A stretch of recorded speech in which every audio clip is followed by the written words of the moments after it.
الحمدللہ والصلاۃ والسلام علی رسول اللہ صاحب اجمعین۔ میں قاری حنیف در صاحب کا جو ہے وہ ویڈیو دیکھ رہا تھا۔ انہوں نے خلافت کے اوپر ایک بہت اچھا لیکچر دیا۔ اس میں بہت ایک امپورٹنٹ بات وہ یہ بولے ہے کہ اگر دین کا مطلب نظام ہے تو نوح علیہ السلام، موسیٰ علیہ السلام اور ابراہیم علیہ السلام نے کون سی نظام بنائی تھی؟ ایک تو پوائنٹ یہ۔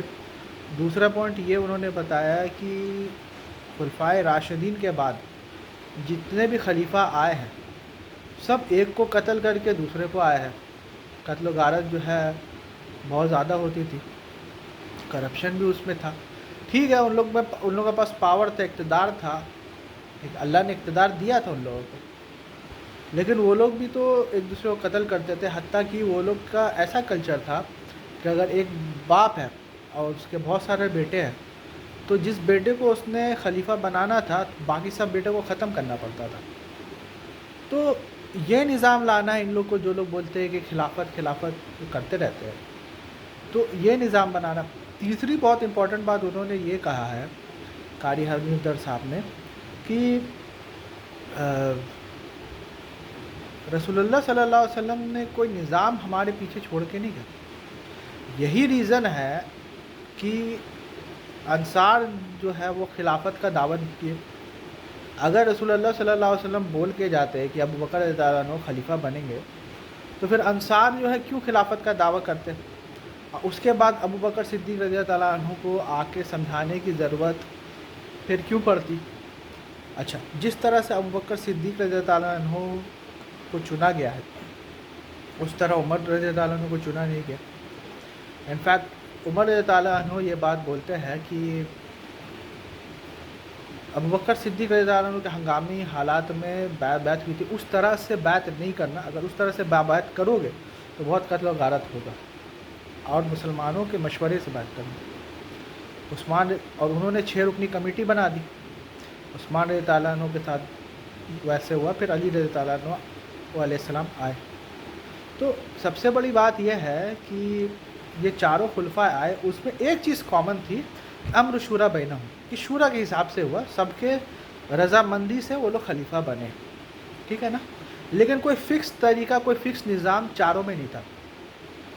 یہ بات گاندھی صاحب بھی بولتے ہیں، لیکن گاندھی صاحب کے بات سے میں اس بات سے ایگری نہیں کرتا جو جسٹیفیکیشن وہ معاویہ رضی اللہ عنہ کو دیکھ رہے ہیں کہ کیونکہ کوئی نظام نہیں تھا تو اس وجہ سے جو ہے مطلب معاویہ رضی اللہ عنہ نے جو کیا ہے وہ بہت صحیح کیا۔ یہ کوئی جسٹیفیکیشن نہیں ہے گاندھی صاحب کا، میں اس سے بالکل ایگری نہیں کرتا، کیونکہ وہ لوگ ان لوگوں نے تو معاویہ رضی اللہ عنہ کم سے کم پہلے 4 خلیفہ کو تو دیکھا تھا نا کہ ویسے کیسے اپوائنٹ ہو رہے تھے، تو ان کو کس نے اجازت دی کہ انہوں نے وہ تلوار کا راستہ استعمال کرے، وہ بھی اس کے خلاف؟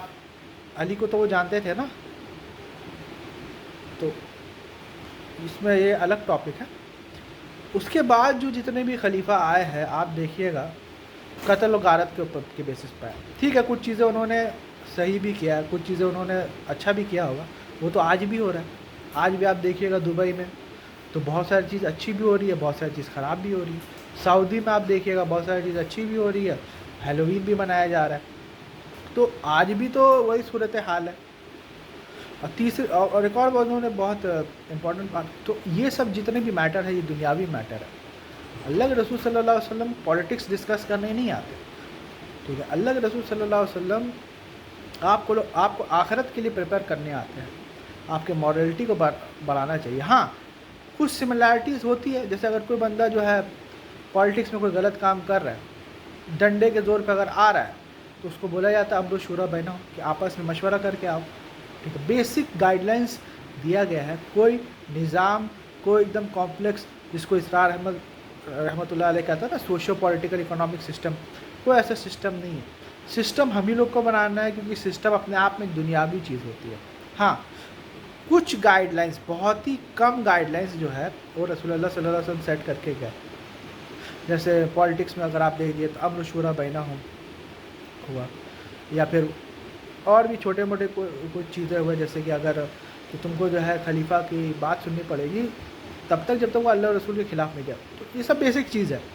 لیکن الگ سے کوئی سوچو، وہ انہوں نے جو بھی کچھ بنایا تھا یا بن گیا تھا وہ اپنے دور کے حساب سے تھا، ٹھیک ہے. جیسے جیسے دور چینج ہوتا رہا حکومت بھی اسی طرح سے ہی جو ہے چینج ہوتی رہی. آج بھی جو ہے حکومت بھی جو ہے آج کے دور کے حساب سے بننی چاہیے، اور ٹھیک ہے اس کو گورن کرنے کے لیے، اس کو سپروائز کرنے کے لیے اسلامک پرنسپل رہنا چاہیے، ٹھیک ہے. لیکن اسلام اپنے آپ میں سے کوئی سسٹم بنا کے آپ کو نہیں دیتا. جو سسٹم آلریڈی ایگزسٹنگ ہوتا ہے اس کے اوپر جو ہے اسلام جو ہے کچھ گائیڈ لائنس دے دیتا ہے، بس سمپل سی بات ہے. تو میرا خیال ہے کہ اتنا کافی ہے، آگے دیکھیے ہوتا ہے کیا. اور ایک اور چیز میں کلیئر کرنا چاہ رہا ہوں، مجھے ایسا لگتا ہے، میرا یہ اوپینین ہے کہ یہ جو خلافت اسٹیبلش کرنا ہے نا، اس سے صرف قتل و غارت ہی ہوا ہے، اس سے صرف آئیسس وجود میں آیا. اب آپ بولیے کہ نہیں ہم لوگ آئیسس کو سپورٹ نہیں کرتے، لیکن اس سے فرق کیا پڑتا ہے؟ آپ سپورٹ نہیں کرتے ہو لیکن وہ لوگ بھی تو یہی کلیم کر رہے ہیں نا کہ ہم لوگ خلافت لائے. کل کو کوئی دوسرا بندہ اٹھ کے وہی سیم کام کرے گا، بولے گا کہ ہم لوگ خلافت لائے. تو خلافت لانا کوئی اسلام میں واجب چیز تو ہے نہیں، نہ ہی اللہ اور اس کے رسول صلی اللہ علیہ وسلم نے آپ کو کبھی بھی بولا ہے، کوئی بھی نہ قرآن کی آیت ہے نہ حدیث میں ہے کہ خلافت قائم کرو. یہ تو آپ کی بات ہے جس کے وجہ سے مسلمان ابھی بدنام ہو رہے، کوئی فائدہ نہیں ہو رہا ہے مسلمان کا. تو سب سے امپورٹنٹ کام کیا ہے مسلمان کا؟ سب سے امپورٹنٹ کام یہ ہے کہ مسلمان جو ہے وہ اپنے ایجوکیشن پہ دھیان دے. وہ ایجوکیشن سیکولر بھی ہونا چاہیے اور وہ ایجوکیشن ریلیجیس بھی ہونا چاہیے، تاکہ وہ دنیا میں بھی جو ہے کامیابی پائے اور آخرت میں بھی کامیابی پائے. This is simple, this is not something rocket science. اور جو لوگ اتنا خلافت کے بات کرتے ہیں وہ لوگ خود جو ہے خلافت کے لیے کچھ نہیں کیے ہیں، وہ لوگ صرف سوشل میڈیا واریئرس ہیں. اور اگر کوئی کرنے کا کوشش بھی کرتا ہے تو وہ اس کا نتیجہ بہت ہی ڈیواسٹیٹنگ ہوتا ہے. That's it.